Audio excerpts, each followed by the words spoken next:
welcome to Conversation at Noon on the Connecticut Freedom Trail. I'm Tammy Denise. The Freedom Trail was created in August of 1995 by the General Assembly and made a law to tell the Black narratives and the contributions of the Black and African American communities building of the state of Connecticut. It opened a year later in September of 1996, and it is under the oversight of the Amistad Committee. Thank you so very much for joining us today. Today we have author, speaker, Bruce Trammell Sr. But before we get to our speaker today, a little housekeeping. Please take our survey. Let us know how we are doing. Let us know subjects you would like for us to cover. Also, if you have any questions or comments, please feel free to put them on whatever platform you are on social media, and we will do our best to answer all of them or to read them all. Also, we thank you so very much for joining us for the Conversations at Noon and supporting what we're trying to do here at the Freedom Trail. Today, Speaker Bruce Trammell Sr. has over 10 years of expertise in engaging men from a variety of communities throughout Connecticut. In his employment with New Haven Family Alliance, he served as senior case manager and interim project manager for the Male Involvement Network. He has facilitated workshops for youth development programs and is a certified life coach. He is the author of The Village Coach. And so today we're going to hear from our speaker, Bruce Trammell, and why it is so important to have these valuable lessons for the males in our community, as well as why it's so important to preserve these values. Mr. Bruce Trammell, please join us. Well, thank you very much, Tammy Denise. I appreciate the welcome in. And yes, this is a book that I put together based on lived experience, my lived experience, working with men, being a man myself, growing up and turning that corner when you become a man from a child, and having the knowledge that that is exactly what's happening. So, first of all, I'm going to talk about the elephant in the room. The cover of the book has an elephant on it, head of a man. And the thing about this is that the elephant culture and the culture of us as men in our culture is basically the same, because basically what we do is we take care of our young males, and we keep our males in line by giving them structure. Well, the elephants do the same thing, because that testosterone that's in our young men is the same that's in the elephant young males. Now, if you take out the elephants away from the society, then the young males, they don't have any guidance and they can run wild. But if you put men or elephants back into a community, they can help our young males to get back in line, because you don't have to be biologically connected to a young man to be able to give him something that he needs, which is called validation. So when I started off in this business of working with men, I was already in my 50s. And the experience that I had gotten up to that point really helped shape me into the work that I was doing. Now, when I was younger and I was doing this work, if I had been doing this work at younger, I might not have had the insight. I might not have had the lived experience to be able to understand exactly what our young men fathers need. And I worked with fathers that were in prison and young, like under 18 years old. And I also worked with men who were in prison who were adults. So the idea of being able to give them guidance was important to me, because I had gotten that kind of guidance myself from my father and the other men that were around in my community. And I believed in that community because it helped me to become the man that I am today. I had my father, first of all. I had my uncles, my granduncles, and we had cousins, older cousins, younger cousins, but we also had people that were in the community that were really involved in our families. And so they had eyes on us. So we weren't out there just by ourselves. We were learning manhood from many different um, venues. It was coming in from different places. Now, most of all, young men really need that father figure in the home, or a substitute father figure to help them, to guide them, and to let them know when they are deemed a man. Because basically, what I found is that a lot of the men that I was working with, if you ask them that question, when did you become a man? They didn't have a clear idea of when they became a man. So it was important for us to give them what they didn't get before, which was validation. Now, all men look for that validation. Now, they look for it maybe in different places, different areas, different ways, but that validation is really important. And it was really important for us to make sure that as we were working with men and young men, that we gave them the idea that we would give them that validation if they didn't get it from anywhere else. And that was really, really a big thing. And I didn't really understand it at first, but I had to think back, when did I get validated? And then it came to me. It was a time when my father exactly told me that basically you're a man. And this is what he did. He kind of set it up for me so that I would have to go to him, and he would talk to me about it. So this is what he did. I was working at the time, about 19 years old, living in the house with all my brothers and sisters. I only got 9 of them, just about average, right? So I was working a man's job.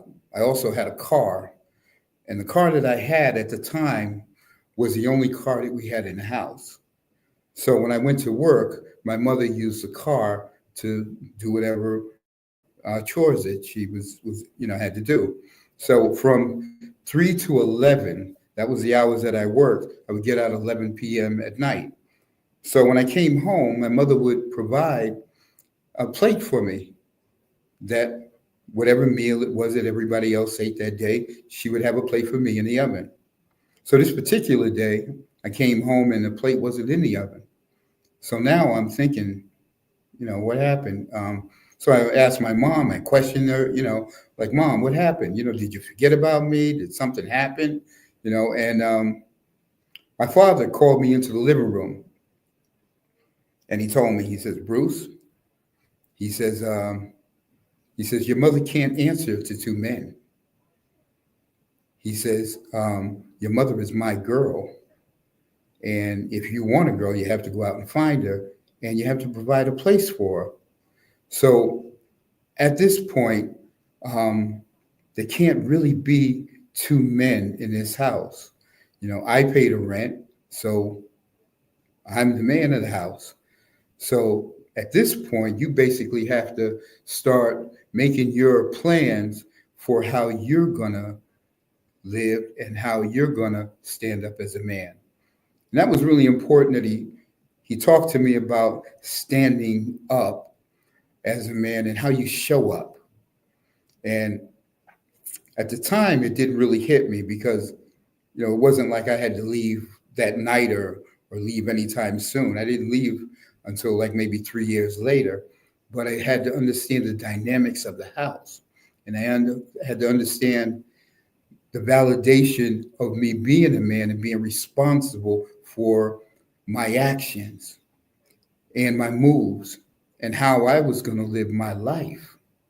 So when we're working with young men, what we do is we talk about that path to manhood, that idea that young men will, at some point in time, understand that they have to be validated into their manhood. So, what we'll do is we'll make them understand how to actually become the man that they're supposed to be. So part of what I was doing was um, letting them, kind of getting them to understand where they would start as far as manhood was concerned, and where they would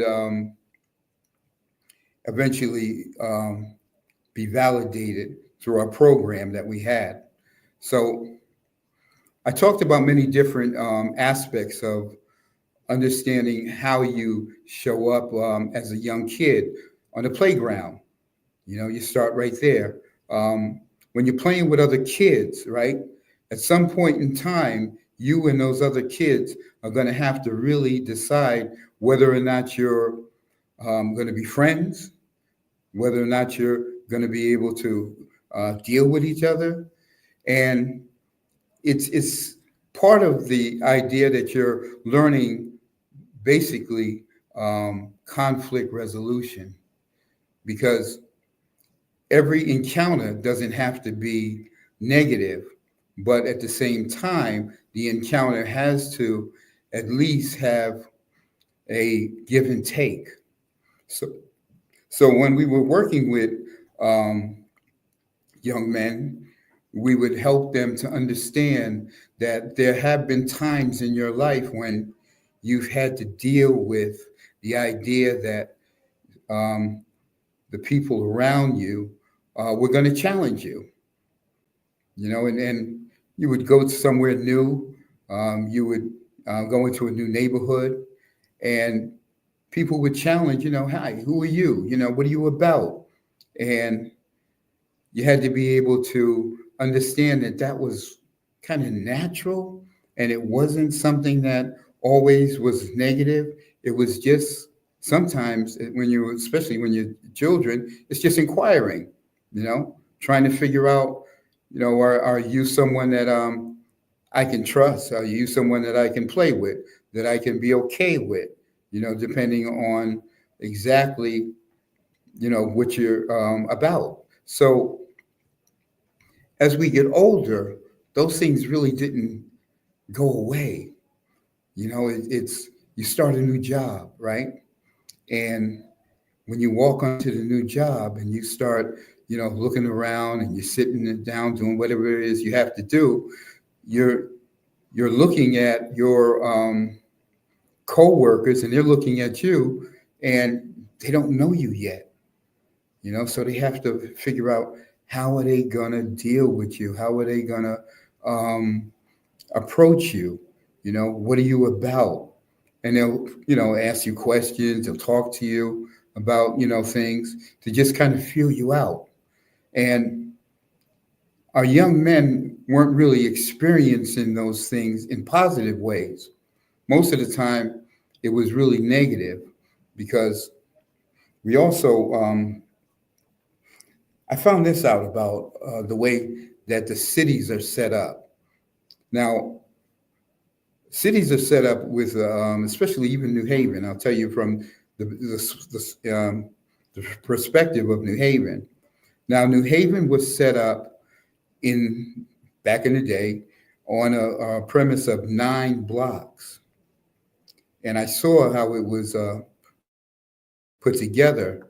So 9 blocks would be where one community had everything they needed.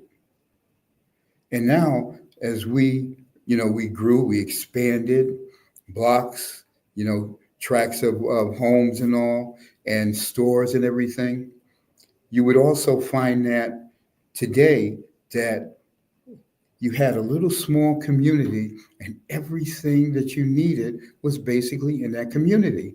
So if you went out of that community as a young person, then people from the other community would want to know who you are. Why are you here? Who are you visiting? Who do you know? And in your 9 blocks, you also ran into the same people all the time. So young men would see, a person that maybe they had a conflict with one day, and then the next day you're going to see him again. So you may not have a conflict with him every single day, but it's just the idea that you really can't escape from the things that are there in your community. And you have to basically understand how to deal with them and how to show up and how to be able to tell people, who you are and get that validation from them. So as we were also making sure that our young men understood other things, there were other issues that we had to address. And one of those was the idea that all of our young men, right, who were in a program or so, they kind of sometimes thought that there was no hope and things looked a little gloom.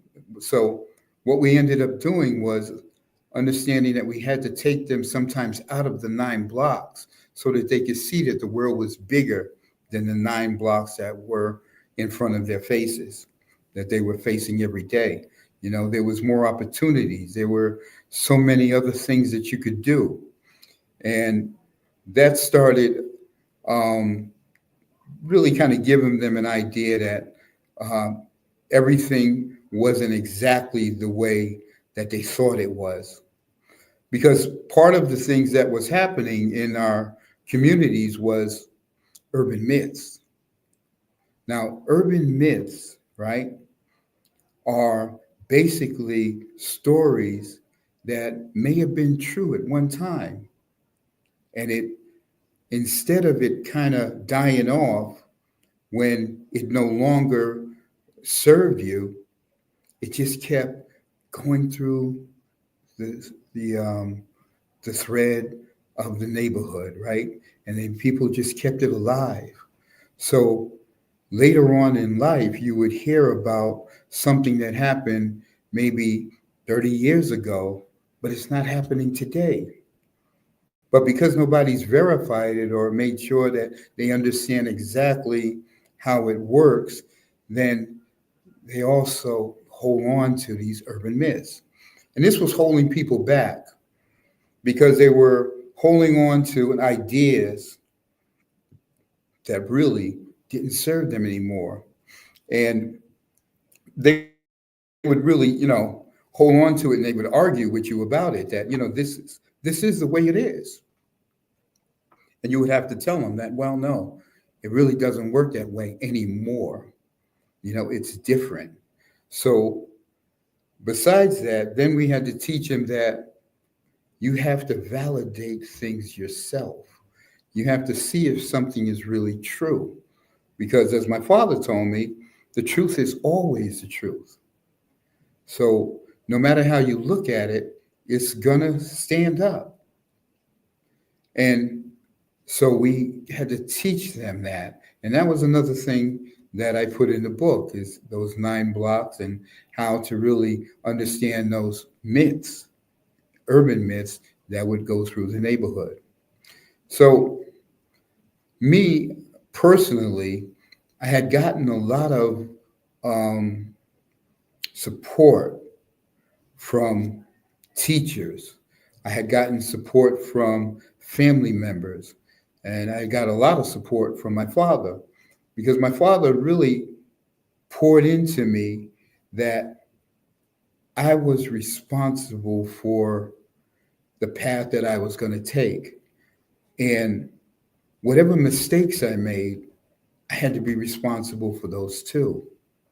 So what he was trying to teach me at the time was to try and make sure that the choices that you choose, right, are going to be good choices, solid choices based on research, understanding all the parts that are put into it, and making sure that you would get the knowledge to be able to make a good choice because you're going to stand on that choice.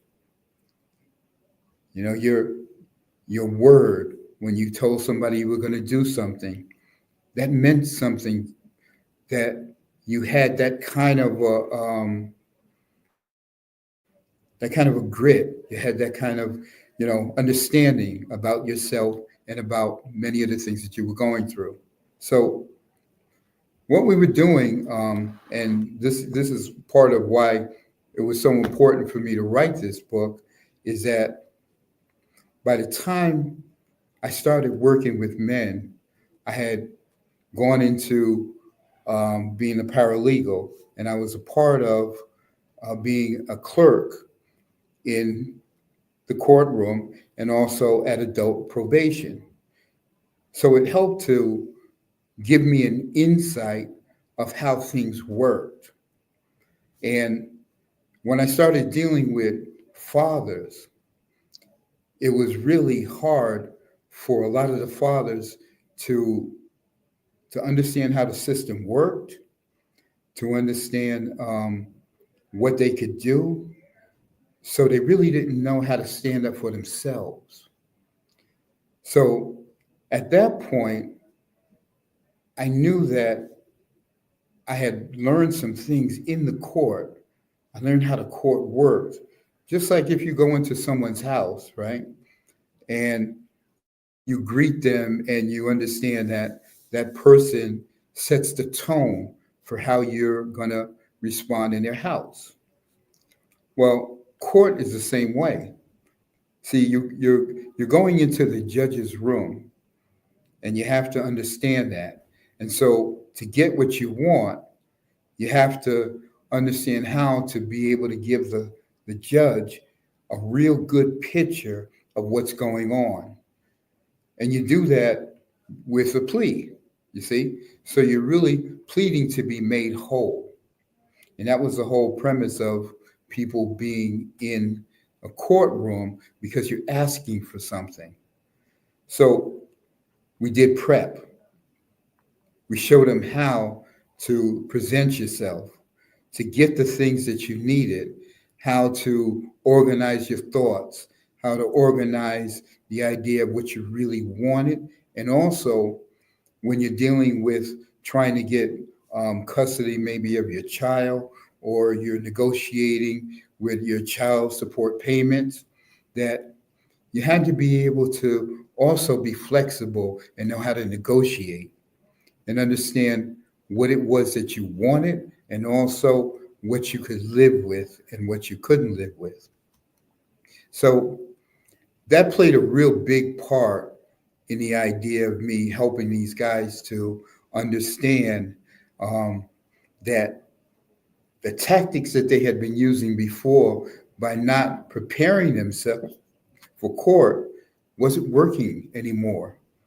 They really had to go in with a clear understanding of how they could get the things that they needed. Now, everyone needed something different. And what we also found out was this: most of the men that we were dealing with, they were in a position where they felt that there was no hope. So we had to get them to understand that some of the things that they were holding on to, the urban myths, were the things that was holding them back. So once we debunked the urban myths that they were holding on to, then they had a new clear slate and they could work from there. And now what we're doing is we're helping them to really be able to craft the idea of what they want. This is what I need. And now we're showing them how to get to it. And all of this had to do with the idea of growing up, right? And becoming a man, and showing them how a man stands up for himself, how a man shows up, how a man shows up for his children. If he wants his son to grow to be a good, strong man, he's got to be able to pour that into him. And he's got to understand it for himself first. Be the man that he wants his son to be able to look up to. And so once he can do that, then he can actually stand up and ask for what he needs. And so part of the other things that we were doing and what I was learning all at the time was that men needed a toolbox. Now, the reason why they need a toolbox is this.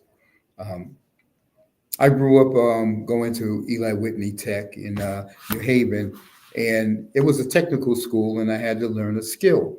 And the skill that I picked up was auto mechanics. Now, one of the first things they taught us in auto mechanics is that your toolbox is really important and it's personalized.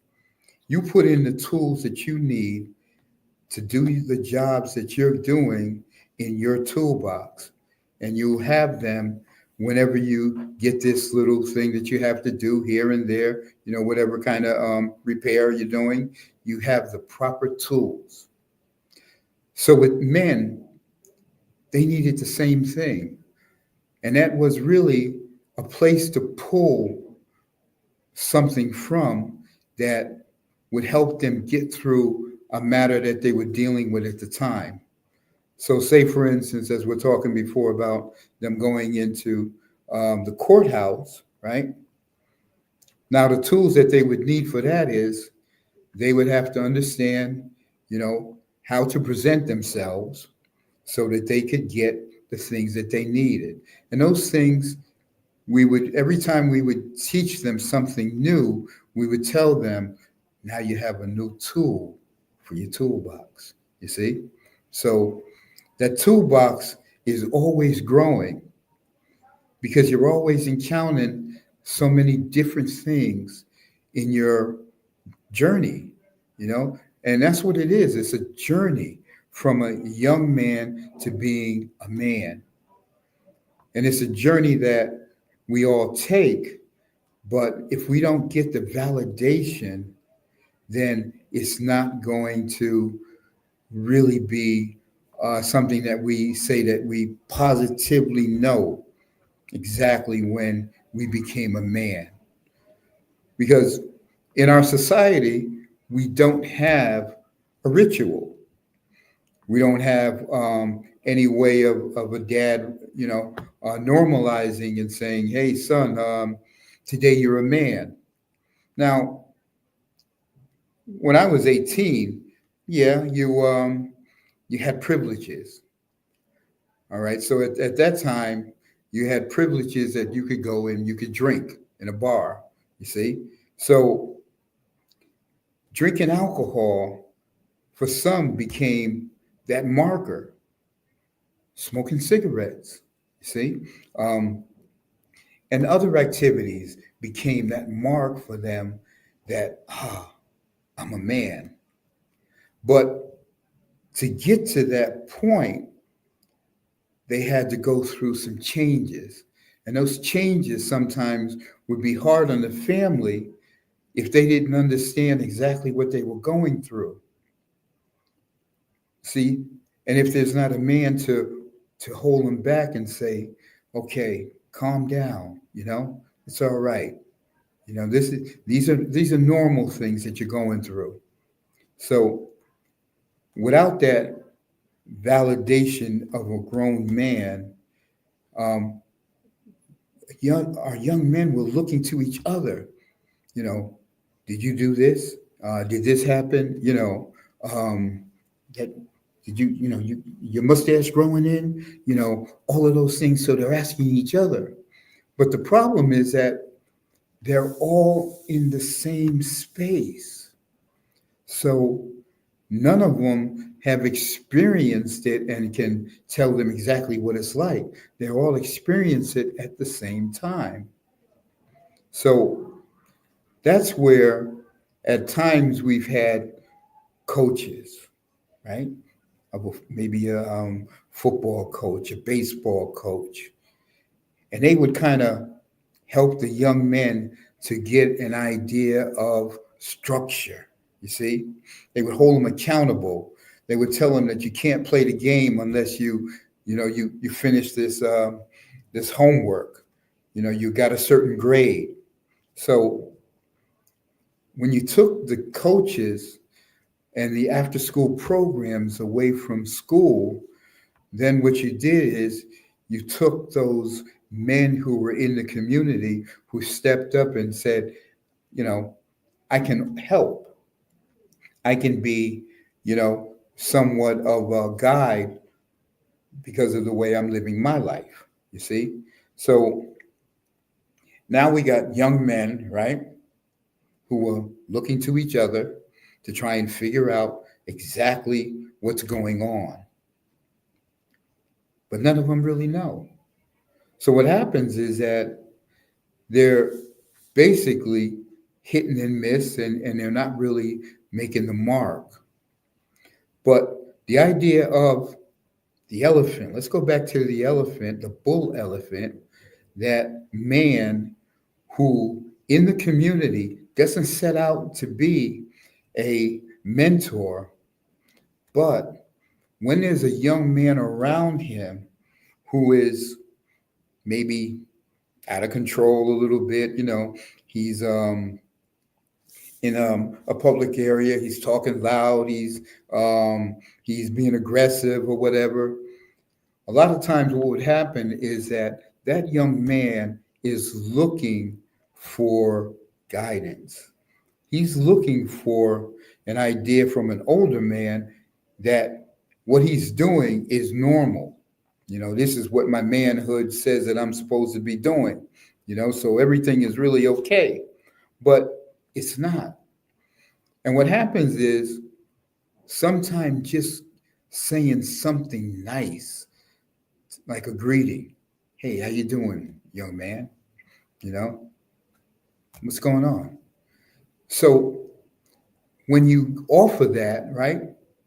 It's not that you're saying that, I'm going to mentor you, but what you're doing is you're saying this. I see you. Okay? And because I see you, I can give you just a little bit of guidance. You know, I don't need to know everything about your life and, what's going on to be able to just give you a little kindness, a little attention, a little, just show you the way I'm living is not exactly the way you want to, the way you're showing up. So it's a little bit different. And maybe you might have to change something a little bit, so there are people who devote their time to be mentors, but there's also men in the community who just go about their day. And sometimes that could show up like a janitor in school or so. He's just there and he sees the kids running around or doing things. And he doesn't yell at them. He just says, hey, how you doing? What's going on? And what happens is sometimes he can impart a little bit of knowledge into that kid without really being formalized to do it. You see? So being a bull elephant, the idea is that any man, regardless of whether they're connected to a child or not, can give them guidance because this is what we learned about children as they grow up. Every child needs basically two caring adults in their life. Now, those caring adults sometimes can come from any male, right, that just gives them a touch of their time. Doesn't mean that you have to be around him every day, all day, and follow him around and make sure he's doing this and make sure he's doing that. But that little bit of attention is the thing that helps our young men just to understand that this is how men operate. This is how men walk. This is how men show up.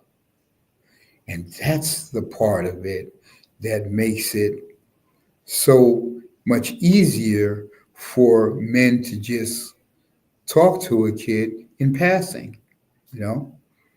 Now sometimes there is that kid who'll stop and he'll watch a man do a job, and he'll do that 2 or 3 days in a row. He's watching him. He wants to see what he's doing, and the man finally notices him, and he asks him, "Can you do this?" Kid, bravado. He says, "Yeah, I can do it. I can do that."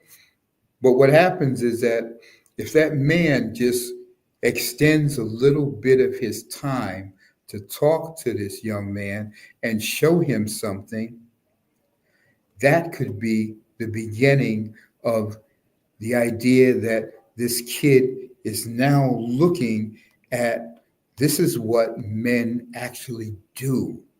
And this is how I want to model my actions. Now, my father used to do that in a roundabout way himself. What he did was he played chess all the time, and he played chess everywhere, in restaurants like McDonald's and Wendy's and places like that. And as he played chess, young men would come up to him, and they would watch the game, and then they would claim that they knew how to play. And sometimes that claim was more of an ask. The ask was, "Can you teach me?"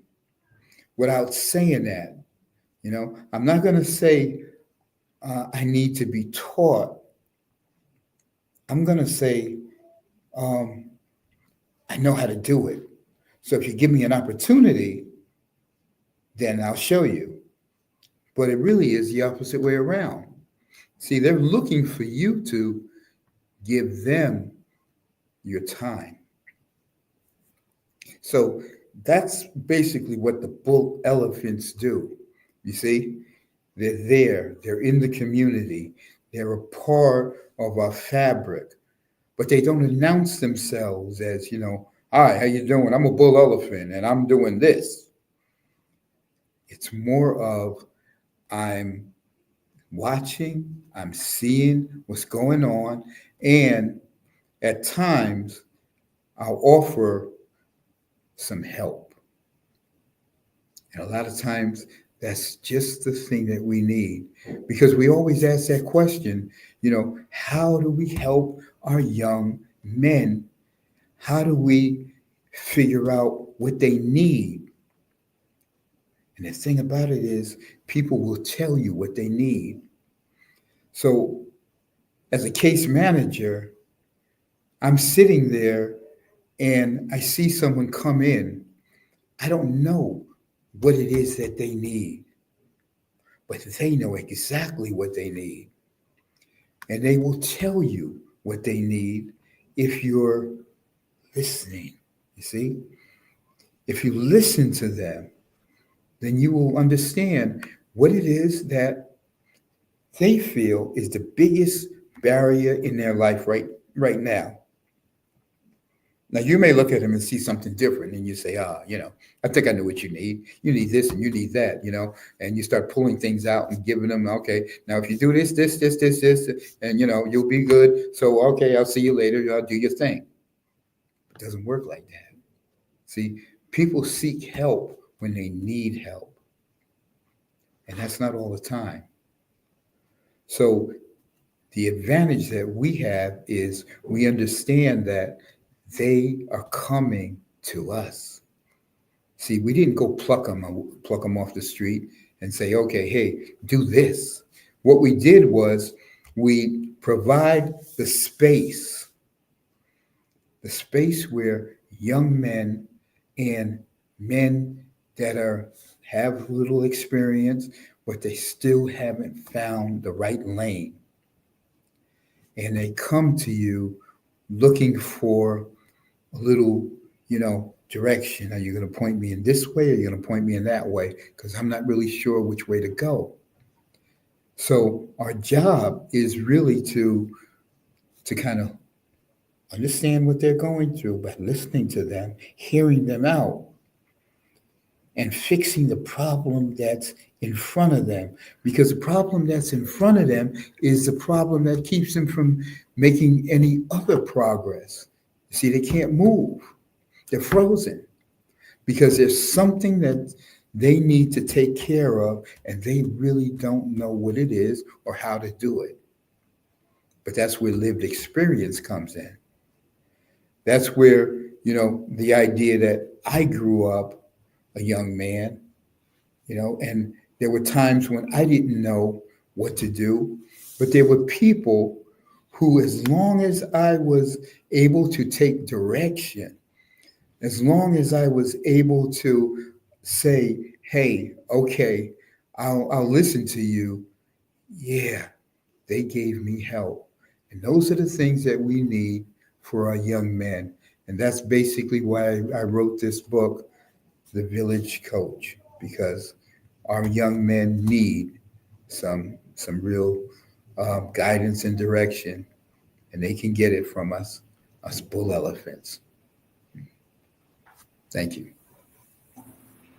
Thank you, sir. I appreciate that. We'll open it up for question and comments. But in the meantime, I appreciate the point that you made about the bull elephant does not announce himself. He's just there. And his presence, the fact that he doesn't announce himself, his presence speaks to his leadership. It speaks to his lived experiences. So I really appreciate that, because sometimes people think that they have to be loud and boisterous to be leaders, but it's really the quiet ones who don't talk about that leads by example. So thank you so very much for that. I really appreciate that. And when reading the book, the 9 blocks, I really appreciated that aspect. And I appreciated also how you are speaking to why it's so important to preserve those values, because somewhere along the way, sometimes that village is not where it needs to be. It's sometimes the village is missing. And growing up, I had that village around me. And like I like to help people to appreciate in our community is that we have many aunts and uncles. It doesn't necessarily mean you're related by blood, but you have many aunts, uncles, and grandparents. And I remember when I grew up in Mississippi, we could always go to the neighbors when our parents had to work or our parents weren't around, because they had to take care of other responsibilities. It became the neighbor's responsibility to make sure you were okay. And it was all part of that village. And they took responsibility for that. It wasn't the attitude of, well, that's not mine. I don't know that or whatever. They took that responsibility on proudly. And so I appreciate what you bring out in the book about that, because it is so important. But I really truly love the presence of the bull elephant, how he's just there. And he has that presence of, come to me if you need guidance and wisdom. So thank you so very much for that. I'm going to check to see if we have any questions or comments. I am having technical difficulties on this side. So Michael May, who's our producer behind the scenes, has been doing a great job. Thank you very much. He will have to bring any comments and questions to the fore for me. Let's see. We have Carl Buckley Walden. He says, praise God for wisdom being shared today. Thank you, Mr. Walden. Appreciate you supporting the program today. Thank you. We have Denise Costin Mendel. It's nice of you to share your experience. Thank you for sharing. Thank you, Miss Denise. Thank you. And then also, please provide an example of the myths that we can explore. Yes. What is one of the myths that we can explore? Okay, so urban myths sometimes started out in a way where I'll give you one. Connecticut is a woman's state, a lot of guys would say, and so therefore, if I go to court and I'm trying to get custody of my child, I'm going to lose because it's a woman's state. So maybe at one time it was set up so that women were protected. You Mm, see, because women didn't have they didn't have resources.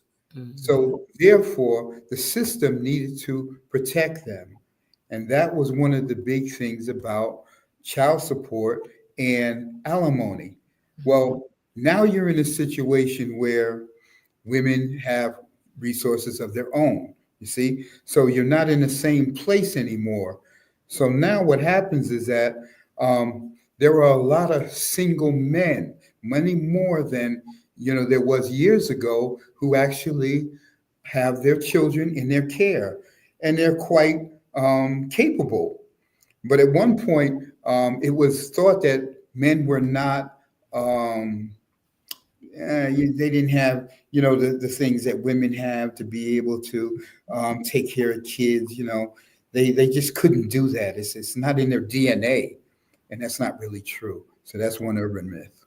I can definitely speak to that urban myth. I'm part of a blended family. When I married my husband, he was a single dad of three, and he was able to get custody of his kids right here in Connecticut. So that is definitely a myth that Connecticut is a woman's state.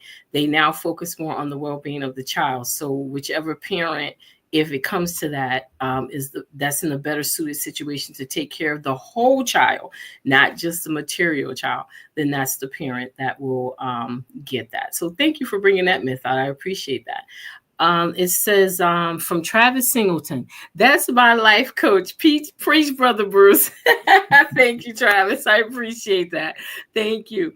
Then we have Patricia Moore John. She said, it is a must read. The Village Coach, Bruce A. Trammell Sr. Love the sharing. Thank you, Miss Patricia. I agree. It is definitely, and from Alex Brion, it said Alex Brion Corporation.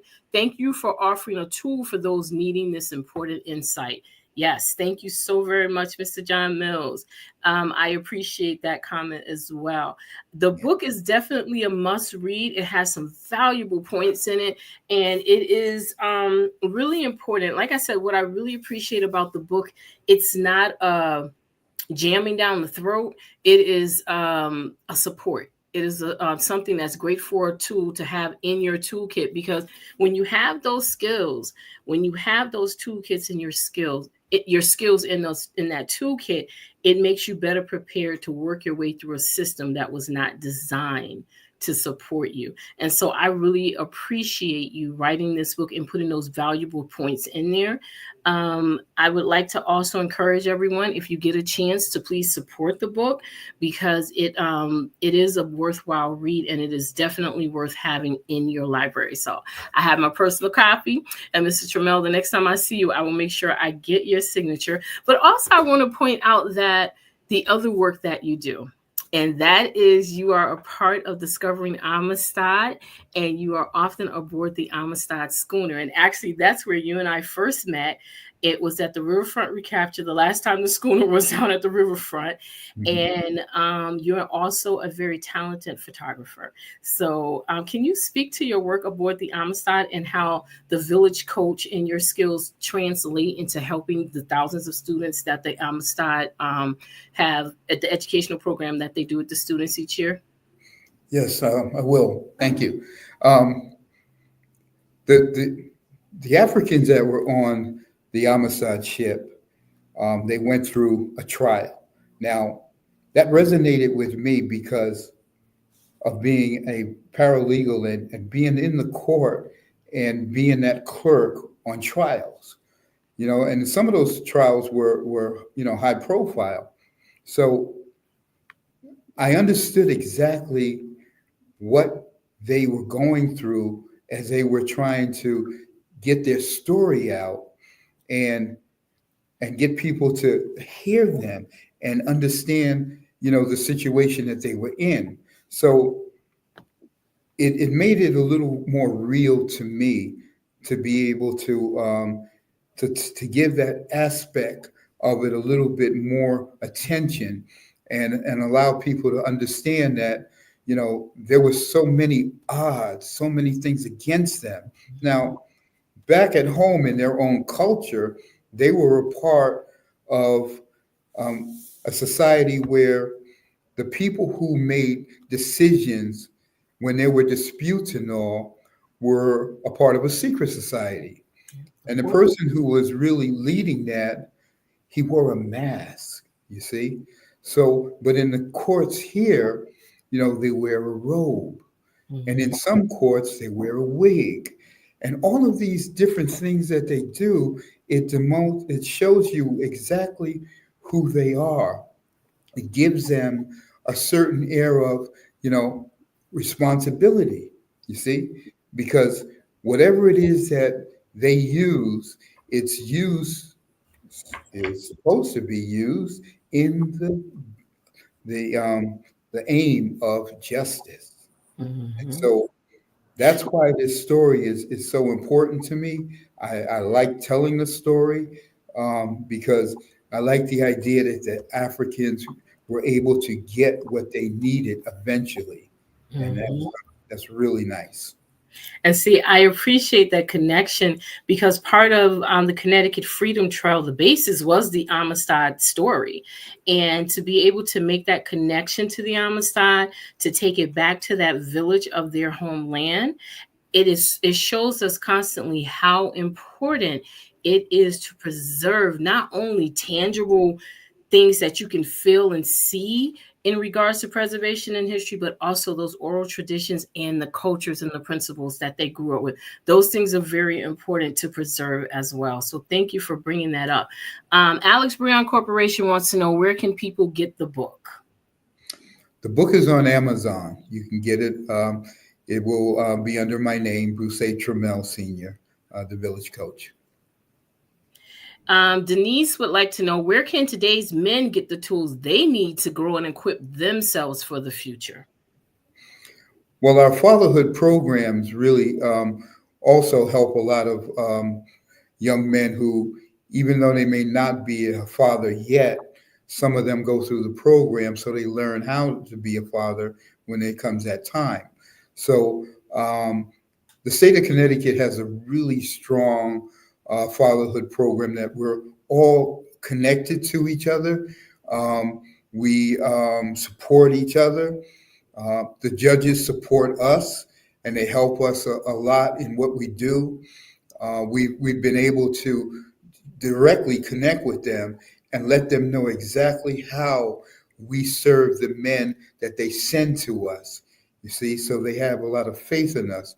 So the justice system altogether really is working to help our men get what they need. Along with the programs that help them get employment too. Thank you for that, because it's really nice to hear something positive in regards to the justice system. Oftentimes, and again, it's a system that has been designed to be against Black men, but it's nice to know that there is an aspect where they are trying to make corrections and trying to help in that regard. So, thank you for making sure we were aware of that. Thank you. Deborah Gaston, being the only girl growing up with all brothers, I can relate to how my dad interacted with my brothers, raising them to be men. It was harsh at times, but he did the best he could being a Black man. Thank you for that, Deborah. It is so true. Again, as you're helping this current community or current generation with toolkits, there were times when the skills that were needed were not necessarily always available. Can you speak to that, and how, like she said, at times it could have been harsh? He was doing the best that he could with what he has. So could you speak to that, how that can be at times or has been? Yeah. One of the things that my father showed me by his actions was that he was connected to other men in the community. And basically, what was going on with them is that they were doing the same things, at the same time. You see, so they supported each other, not by always um, being around each other, but holding on to the same values. So at one point, my father, he had been taking me to the barber shop. So this one particular day, we go to the barber shop, and he tells the barber, he says, "Well, He says, from this point on, he says, Bruce will be coming to the barbershop by himself. So I'd like you to look out for him, make sure he's okay. So that was the idea that there were eyes on us, you see. We had, my dad connected with the teachers in the school. So they knew who he was. He could come in and he could walk the school because he had a lot of kids, in that school. So he connected with other people who were like, maybe the mayor's office, right? He connected, with that. He connected with the superintendent. So he was on top of what was actually going on in our community. As a matter of fact, during the Panther trials in New Haven, we actually went down to the courthouse to see if we could get in. But there were so many people down there and the lines were so long. But he wanted to show me how these things work. So that was the idea of us all growing up with men who had a value system. And that's what they were trying to pour into their sons. Exactly. Thank you, Ms. Deborah, for that. I also appreciate the fact that some people didn't have that support system, but yet it was still instilled in them to want to make sure that their sons had a sense of value, a sense of worth. And even though it may not always have come out in a loving manner, it was the motivation behind it, that it was still in them to make sure that they had some sort of skill set to try to move forward. We have two more comments. It says, how can the game of chess help children and men learn life experience? That's from Miss Denise. Now, chess is my game. It was my father's game. And what it does is it teaches you to, number one, own your decisions. Because once you make a move, you can't take that move back. You see? So you really have to think it through. So it's critical thinking that you have to use to do that. And the other thing is that you have to be confident that your skills, right, will come into play when you need them. So you have to be comfortable with yourself and believe in yourself. And that's the one thing I teach my students when I teach them how to play chess. Awesome. I love that. I love that once you make your decision, you have to own it because you don't know the outcome until you make that decision. I love it. Thank you. We have one more. It says, are there real male mentors willing to take on young men, meeting them where they're at, especially those with absentee fathers? It's a good question. I think so. Yes, there are. There are programs. There's a veteran mentoring program that is happening. We still have big brothers, big sisters. Those programs are still happening. And even in some of the nonprofits, what they do is they take on the youth that are around them that may be from the families that they're working with. So then the participants in the program become the mentors by taking the kids on trips and taking them out to different places, showing them things, sometimes having little book clubs with them. So there's a lot of little things like that. And whenever we do those things, we invite men to come in so they see that we all get along with each other. So therefore, we're trying to show you this is how we move. Awesome. Oh my goodness. There's a comment that says brother to brother in Capital and the bridge to Morehouse that helps Black men go to Morehouse College as well. So there's two more, brother to brother in the Capital and bridge to Morehouse that is also helping. Thank you so much for that, Michael. Well, believe it or not, the show has come to an end. That went by really fast. I thank you so very much, Mr. Trammell, for your contributions. I thank you so much for the Village Coach. Again, it is helping to preserve the legacy of that village feel, the village principles, as well as helping us to see how being mentors to those who have no mentors, but how important it is to the community. And I love the fact that the Village Coach, when reading it, reminded me of that village feel that I grew up with. So thank you so very much, sir. Thank you all so very much for tuning in and supporting the show today and being supportive of us. Again, Please let us know how we're doing. Take the survey. Let us know what you would like to see. Let us know how we're doing. Next month, we have our book talk author for Women's History Month. We have Brooding Bloody Vengeance, a conversation with author Nikki Taylor. In that conversation, we're going to hear about her journey going through court records, finding all of these resistant movements that history does not talk about in regards to the enslaved woman and how she would get her freedom and how she would use the system for her. Then we continue that book talk to Tuesday, April 22nd, Mary McLeod Bethune, the Pan-Africanist, a conversation with Ashley Preston. And then in May, we are looking to have Miss Rita Daniels, a descendant of Harriet Tubman. So thank you so very much. And that talk in May will begin our descendant talk that we will have coming up in our descendant series of conversation at noon here on the Connecticut Freedom Trail. So thank you all so very much once again for joining us and supporting the program. We will see you, and until the next time.